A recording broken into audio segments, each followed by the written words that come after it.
বংশীবাড়ি এলাকায় সরকারি ভূমিতে পুলিশের হানায় ৯৩,০০০ গাঁজা গাছ ধ্বংস। গোপন খবরের ভিত্তিতে বিশালগড় থানার পুলিশ বংশীবাড়ি এলাকায় সরকারি ভূমিতে অভিযান চালায় বুধবার দুপুর থেকে বিকেল পর্যন্ত। অভিযানে ছিলেন বিশালগড় থানার সাব ইন্সপেক্টর বিদ্যা দেববর্মা সহ টিএসআর, এসপিও, মহিলা পুলিশ। এদিনের সরকারি ভূমিতে অভিযান চালিয়ে ৯৩,০০০ গাঁজা গাছ ধ্বংস করল police.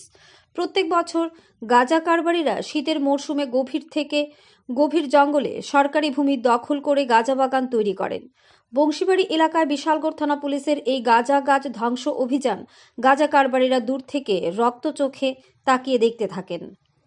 Bureau report, national live Bangla. আজকে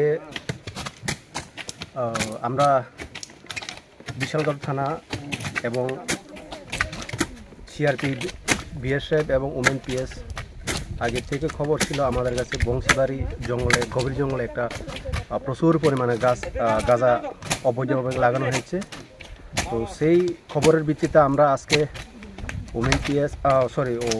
ওমেন কনস্টেবল, টিএসআর, সিআরপি, আমরা থানার বিশালগড় স্টাফ অফিসার সহ একসঙ্গে বংশীবাড়ি গভীর জঙ্গলে প্রচুর গাঁজা ধ্বংস করেছে। সেটা প্রায় ৯২ বা ৯৩,০০০ হবে। এরকম কাজ আমরা পরবর্তী সময় আরও জারি থাকবে।